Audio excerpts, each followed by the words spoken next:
আজকের বিএনপির নেতারা এমনভাবে প্রফেসর ইউনূসের সরকারের সমালোচনা করে বিনিয়োগ ইত্যাদি নানা ধরনের বিষয় আসলে সামনে আয় না যে মনে হয় এই সরকার আসলে ভয়াবহ রকমের ব্যর্থ এবং এই সরকার যেন বাংলাদেশটাকে অলমোস্ট শেষ করে দিতেছে এবং তারা এমনভাবে নির্বাচন দাবি করে মনে হয় যেন এখনই নির্বাচন না দিলে এই দেশ অলমোস্ট দেউলিয়া হয়ে যাবে।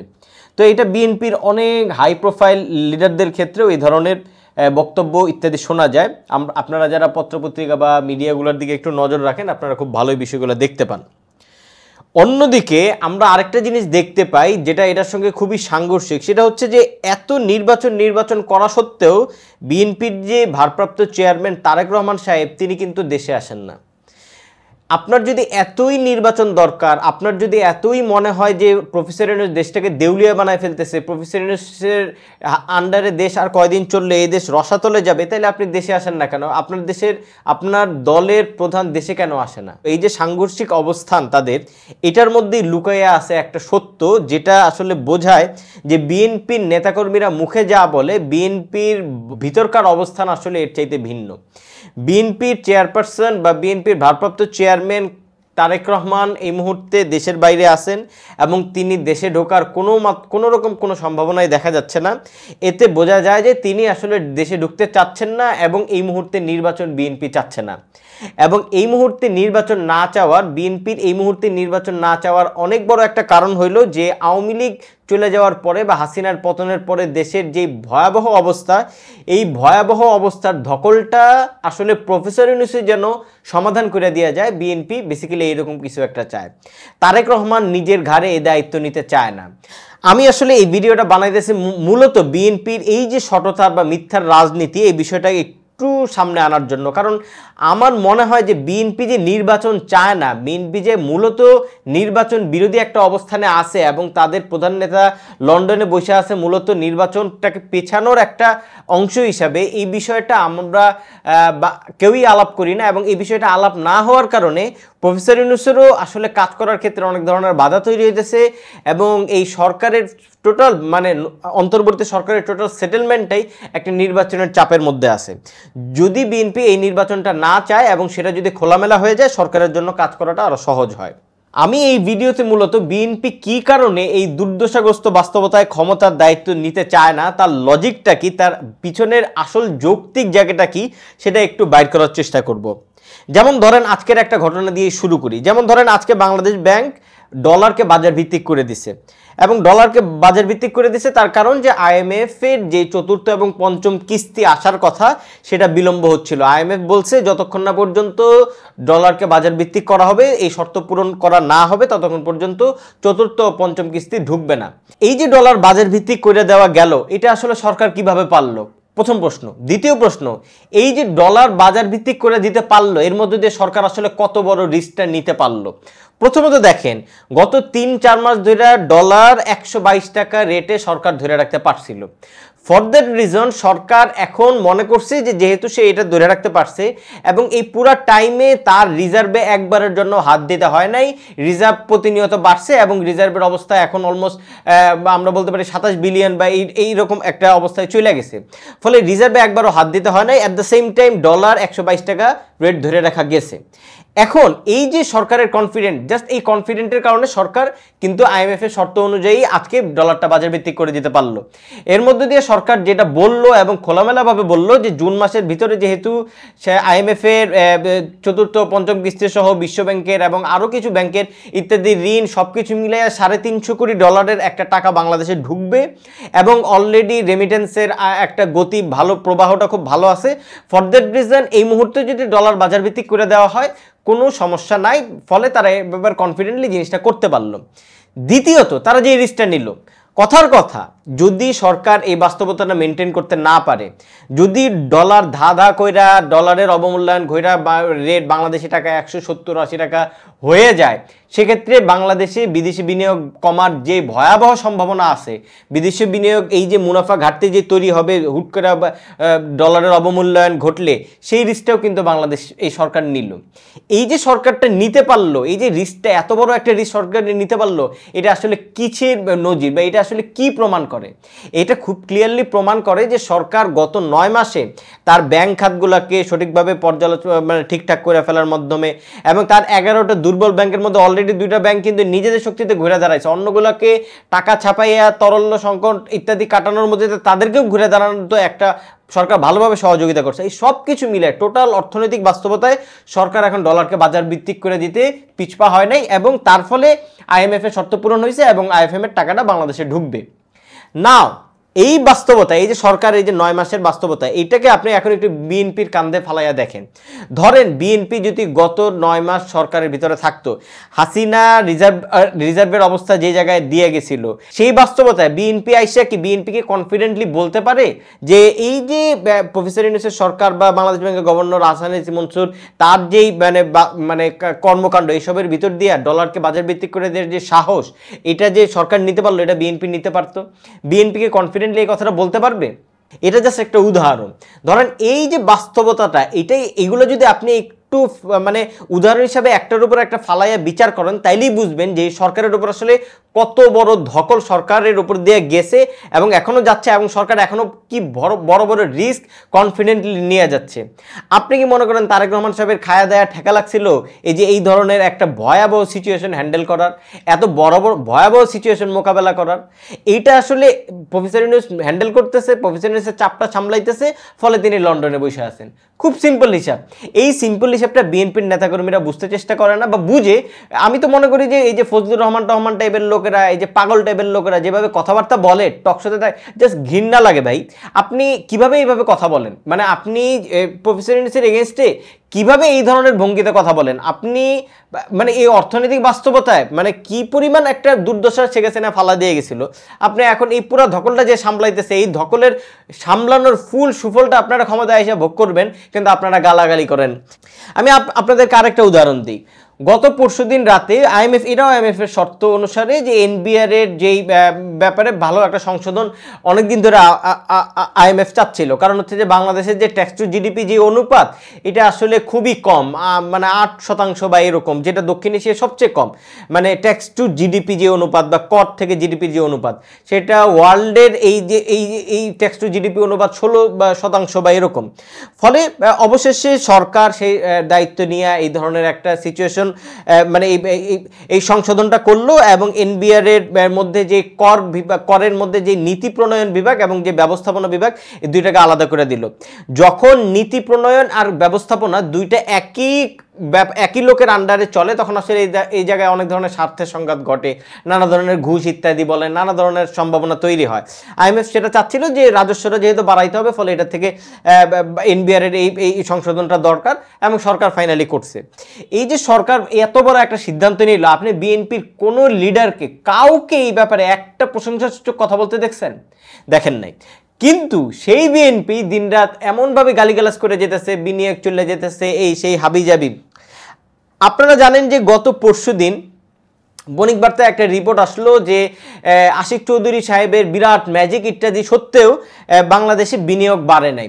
হাসিনার আমলের 2023-24 অর্থ বছরের যে বিনিয়োগ, তার চেয়ে অনেক কমছে বিনিয়োগ। বিরাট বড় এক রিপোর্ট আসলো বণিক বার্তায়। এরপরে বিএনপির বড় বড় লিডাররা, আমির খসরু মাহমুদ ইত্যাদি লোকেরা সহ, যাদেরকে ইনভেস্টমেন্ট সামিটে নিয়ে গিয়ে সামনে সারিতে বসায় রাখছিল প্রফেসর ইউনূস, এই ধরনের হাই প্রোফাইল লিডাররা সহ এমনভাবে কথাবার্তা বলা শুরু করলো বণিক বার্তার এক রিপোর্ট দেখা, যে মানে জাস্ট আপনারাও দেখছেন নিশ্চয়, আমি জাস্ট অবাক হওয়ার মতো। কিন্তু বণিক বার্তার এই রিপোর্ট বা বিএনপির এই যে টোটাল যে সেটেলমেন্ট, তাদের কাছে আমার এই ব্যাপারে, এই যে বিনিয়োগ আসবে না, এই আশিক চৌধুরী ম্যাজিকে বিনিয়োগ চলে গেল, এই যে যারা এই ধরনের ন্যারেটিভটা তৈরি করতেছে, তাদের কাছে আমার সাধারণ কয়েকটা প্রশ্ন আছে। প্রথম প্রশ্ন, দেখেন বিদেশি বিনিয়োগের জন্য আপনার সবচেয়ে বেশি যেটা দরকার, সেটা হচ্ছে যে আপনার যে ডলারের যে এক্সচেঞ্জ রেট, এটাকে একটা স্থির অবস্থায় রাখা। অবশেষে বাংলাদেশের যে বাংলাদেশ ব্যাংক অবশেষে এটাকে বাজারে ছেড়ে দিল এবং বাংলাদেশ ব্যাংক খুব ক্লিয়ারলি বলতেছে যে এটা 22-এর আশেপাশেই থাকবে, এটা লড়বে চড়বে না, তারা এই ব্যাপারে একটা কনফিডেন্ট। হাসিনার আমলের কথা একবার ভাবেন, হাসিনার আমলে এই যে জিনিসটা কমতেছিল, ডলার রেট যে মানে এইভাবে কমতেছিল এবং এটা ঘটতে ঘটতে এখন যদি সেমভাবে জিনিসটা হইতো, হাসিনার আমল দিয়েই ভাবেন, হাসিনার এই 24-25 ধরেন আজকে যদি হাসিনা থাকতো, তার এই 24-25 অর্থ বছরে কি পরিমাণ মানে বিদেশি বিনিয়োগ আসতো। হাসিনার বাপের সাধ্য ছিল যে তার যে রিজার্ভের অবস্থা ছিল, তার যে এই মানে বাধ্যবাধকতা ছিল, তার যে IMF এর শর্ত পূরণের প্রয়োজনীয়তা ছিল, এই জায়গায় দাঁড়ায়া সে যদি ডলারকে বাজার ভিত্তিক করে দিত, সেই ডলার তো আজকে ভাই 200 টাকা থাকতো। সেই 200 টাকা দিয়ে আপনি কি বিনিয়োগ আনতেন? হাসিনার টাইমটা আপনি যদি আজকে 9 মাস পর্যন্ত আইনা দাঁড় করান, তাইলে আপনি খুব ক্লিয়ারলি বুঝতে পারবেন। এখন তো আশিক চৌধুরীর ম্যাজিক মুজিক থাকা সত্ত্বেও 13% বিনিয়োগ কমছে, 50% বিনিয়োগ কমতো এই বছরে, রিজার্ভের অবস্থা যে জায়গায় গেছিল। ফলে এই যে হাসিনার আমলের যে কন্টিনিউটি, এটাকে একটু হিসাব করে না দেখা বিএনপির লোকেরা যেভাবে জিনিসটাকে ন্যারেটিভ আকারে হাজির করতেছে, এগুলো খুবই ন্যাক্কারজনক। আমি আরেকটা উদাহরণ দিই, বাংলাদেশের বিদেশি বিনিয়োগের ক্ষেত্রে 22-23 অর্থ বছরে ভারতের ইনভেস্টমেন্ট ছিল, ভারতের বিনিয়োগ ছিল টোটাল ইনভেস্টমেন্টের 20%, 20%। তারপরের বছর যে হাসিনার লাস্ট বছর 23-24 অর্থ বছরে সেটা ছিল 12%। এবং সেই 12% কোনগুলা? এই যে আদানির পাওয়ার যেগুলো আমরা জানি যে এইসব 2 নম্বরে চুক্তি মুক্তি কইরা এই বিনিয়োগগুলো নিয়ে আসতো, এই বিনিয়োগ এখন আর আছে? আপনি যে 13% ঘাটতি দেখাইলেন এই বছরের, এই গত বছরের তুলনায়, আপনি আদানির এই 12% সেটা বাদ দিচ্ছেন, এটাকে আলোচনায় আনেন নাই কেন? এই 12% বাদ দিলেই তো আপনার হিসাবটা মিল্লা যায়। মানে এটা জাস্ট আমি বললাম যে নট অনলি ভারত, এই যে একটা টোটাল সেটেলমেন্টটা, যেই সেটেলমেন্টে যেইভাবে হাসিনা তার বিনিয়োগ আনতো, তার যে টোটাল সিস্টেমটা যে চেঞ্জ হয়ে গেল, তার যে নতুন ব্যবসা প্রতিষ্ঠানগুলোর সঙ্গে ইনভলভমেন্ট তৈরি হলো, এই বাস্তবতাটা কি এই বণিক বার্তার রিপোর্ট আমলে নিছে, নাকি এই বিএনপির নেতারা যারা বড় বড় কথা বলে তারা আমলে নিছে? আবার দেখেন, হাসিনার আমলে ভারত, জাপান, চীন এইগুলা ছিল সবচেয়ে বড় বাংলাদেশে বিনিয়োগকারী। জাপানের যে বিনিয়োগটা বাংলাদেশে কমতেছে, এখানে কোনো প্রকার কোনো অন্তর্বর্তী সরকারের কোনো দায় নাই। জাপানের মাতারবাড়ি সংক্রান্ত বিষয় আসে, আপনারা জানেন যে জাপান যখন G7-এ তার কয়লা ভিত্তিক প্রকল্প ইত্যাদি বন্ধ করার ব্যাপারে তারা আশ্বাস দিছে, তখনই তারা মাতারবাড়ি বন্ধ করে দিছে। অবশ্যই হাসিনার আমল থেকেই কথা ছিল। ফলে তারা এটা যখন এটা বন্ধ হয়ে যাচ্ছে, তার ফলে কিন্তু জাপানের ইনভেস্টমেন্ট বলেন, জাপানের টোটাল যেই আপনার যে কয়লাভিত্তিক ইনভেস্টমেন্ট, এগুলো কিন্তু নাই হয়ে যাচ্ছে। ফলে জাপানের সঙ্গে কিন্তু বাংলাদেশের একটা নতুন ধরনের ব্যবসায়িক আলাপে যাইতে হচ্ছে। প্রধানমন্ত্রী জাপান সফর আছে এবং এটা নিয়ে অনেক ঝামেলা ইত্যাদি হয়ে গেল। যাই হোক, এটার মধ্যে দিয়ে বাংলাদেশের সঙ্গে জাপানের যে বিনিয়োগের আলাপগুলো, এগুলো কেবল শুরু হবে। আগের যে জার্নিটা সেটা অলরেডি ডান। ফলে আপনি এই নতুন বাস্তবতাটা তো আপনি হিসাবে নিলেন না। ফলে এই যে নানাভাবে এই যে পয়েন্টগুলো, এই পয়েন্টগুলোকে জাস্ট ওভারলুক করে জাস্ট একটা সরল রেখাটাই না বিদেশি বিনিয়োগে আসতেছে না, এই যে একটা সরল কনক্লুশন, এগুলো তো খুবই উদ্দেশ্যপূর্ণ, তাই না? আপনি যদি দেখেন যে এই সরকারের বিদেশি বিনিয়োগ আনার ক্ষেত্রে মৌলিক কিছু দীর্ঘমেয়াদী নীতি আছে।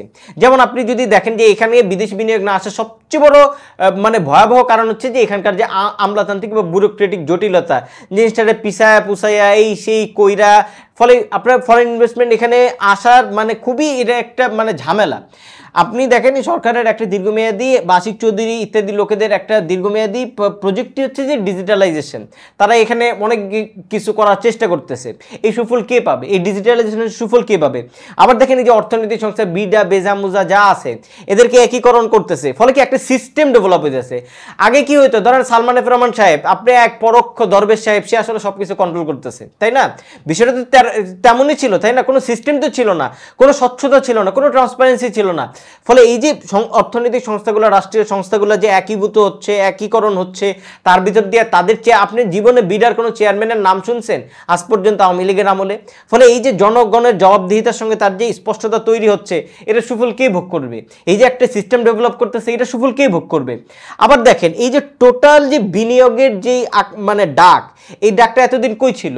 আপনি ভারত, হ্যাঁ, জাপান, চীন, এই যে এই জিনিসটাকে প্রফেসর ইউনূস সাহেব ঘুরাইতেছেন মধ্যপ্রাচ্যের দিকে। এবং আপনি জানেন যে আমাদের যে অর্থমন্ত্রী অর্থ উপদেষ্টার সঙ্গে কিছুদিন আগেই আরব আমিরাতের বাণিজ্য মন্ত্রীর আলাপ হইলো, বৈঠক হইলো, সব কিছু মিলে কূটনৈতিক পর্যায়ে মধ্যপ্রাচ্যের সঙ্গে যেন একটা বিনিয়োগ আসে, এই ব্যাপারেও সরকার কাজ করতেছে। যদি আপনার বিনিয়োগ আসার ক্ষেত্রে এই ধরনের একটা ডিস্ট্রিবিউশন বা এই ধরনের একটা মানে জিনিসটাকে ছড়ানো সম্ভব হয়, সেক্ষেত্রে এটা সুফল কে ভোগ করবে? বিএনপি তো। ফলে বিএনপির তারেক রহমান সেই সাহেব এই লন্ডনে বসে খুব ভালো করেই জানে যে প্রফেসর ইউনূস আসলে কি সামলাইতেছে আর উনি কেন এত সুখে সুখে তার লন্ডনে বসে আছেন। এই যে বিদেশি বিনিয়োগ আনার ক্ষেত্রে আজকে যে প্রফেসর ইউনূস সাহেব যে বন্দর ওপেন করলেন বা বন্দরে গেলেন, আলাপ সালাপ করলেন, সেটা নিয়ে অনেক বামপন্থীদের অনেক আলাপ, আমি সে আলাপে ঢুকতে চাই না। সম্ভবত বিএনপিও একই আলাপ শুরু করবে যে বিদেশিদেরকে দিয়ে দিচ্ছে বন্ধ, বিদেশিরা এখন আইসা যেন অস্ত্র গোলাগুলি শুরু করে দিবে, ভাবটা এমন আর কি। যেই কোম্পানিকে দিচ্ছে সেই কোম্পানি ভারতে পাকিস্তানে অজস্র বন্দর চালায়, পাকিস্তানে একটা বন্দর চালায়, ভারতে 5টা বন্দর চালায়। ফলে আপনি মানে কেন আপনি কিসের এত আপনার নিরাপত্তা হয়ে গেল যে আপনি যে যারা বন্দর এক্সপার্টিস, যারা বন্দর কিভাবে চালাইতে হয়, কিভাবে বন্দর অপারেট করতে হয়, যারা এইগুলোর এক্সপার্টিস, তাদেরকে আপনি বন্দর চালানোর দায়িত্ব দিবেন এবং সেখানেও আপনার নিরাপত্তা কনসার্ন হয়ে যাবে। আপনারা ঠিকই চান যে জিনিসটা সচল হোক, কিন্তু আপনাদের উপর দিয়ে খুব ভাব দেখাইতে হবে যে সরকার খুব ভুল করে ফেলতেছে। বিষয়টা অ্যাকচুয়ালি তাই। বামপন্থীরা এগুলোর বিরোধিতা করে, কারণ বামপন্থীরা চিরকালই মানে আপনার সাম্রাজ্যবাদ বিরোধী বা নিউ লিবারাল নব্যপুঁজিবাদ এই ধরনের এগুলোর এগেনস্টে তারা অলওয়েজ একটা ডায়ালগ বা সংলাপ চালু রাখে। কিন্তু বিএনপি এখানে কী ধরনের কীভাবে সংলাপ চালু রাখে আমি বুঝি না। খুব ক্লিয়ারলি তারা মানে দেখাইতে পারতেছে যে এই বন্দর এইভাবে যদি আপনি বিদেশি সংস্থার হাতে ক্লিয়ারলি দেন, সেক্ষেত্রে আপনার এখানে 7 গুণ জিনিসটা মানে এখানে আপনার ওই কার্গো মার্গো এইগুলা আনা নেওয়া বাড়বে। ফলে আপনার আসলে মানে আপনার এখানে বক্তব্যটা কি এটা কিন্তু ক্লিয়ার না। আপনি জাস্ট মানে আপনার ইচ্ছা হইলো আপনি জিনিসটাকে বললেন, হ্যাঁ, এগুলোর তো আসলে কোনো বেজ নাই। যাই হোক, আমি আসলে বিএনপির এই সঠতার রাজনীতি বা মিথ্যার রাজনীতি এগুলো থেকে বিএনপিকে মানে কি বলবো, মানে বিএনপির অন্তত যে তরুণ অংশগুলো আছে তাদেরকে এই বিষয়ে আরও খোলামেলা হইতে বলবো। কারণ মানে আপনি যদি আগের রাজনীতি করেন, আগের মানে যেইভাবে প্রেশার বলেন, যেইভাবে মিথ্যার ভিতর দিয়ে যেই কাউকে আপনি জাস্ট একটা প্রশ্ন করে ফেললেন, সেই প্রশ্নের গ্রাউন্ড আছে কিনা তা কেউ জানে না, সেটা তো আসলে হয় না, তাই না? আমি মনে করি এই বিষয়টা থেকে বিএনপির আসলে বের হয়ে আসা উচিত এবং তাদের যে প্রধান নেতা, তাদের যে ভারপ্রাপ্ত চেয়ারম্যান তারেক রহমান সাহেব কেন লন্ডনে বৈশা ঘুমাইতেছেন বা বৈশা আছেন, এই জিনিসটা তাদের একটু রিয়েলাইজ করা উচিত। বিএনপির যেই কার্যনির্বাহী বলেন বা বিএনপির যেই সিদ্ধান্ত, তারা এখন চায় না সরকারে বসতে, এটাই আমাদের বুঝে নেওয়াটা সরলভাবে দরকার। বিএনপি যতই ক্ষমতার অন্ধ মানে চাহিদা থাকুক তাদের মধ্যে, তারা এইটুকু জানে, অন্তত তারেক রহমান সাহেব বা যারা বুঝদার মানুষ তারা এইটুকু জানে যে আসলে কি ধরনের অর্থনৈতিক এবং অন্যান্য বাস্তবতা বর্তমান সরকারকে ফেস করতে হচ্ছে। এবং এইটা যেহেতু ফেস করতে হচ্ছে, এইটা যতদিন প্রফেসর ইউনূসের হাতে থাকবে জিনিসটা আরও সমাধান হবে, আরও ঠান্ডা হবে, তারপরে বিএনপি এসে সুন্দর মতো তাদের ক্ষমতা নিবে এবং ক্ষমতায় বসবে।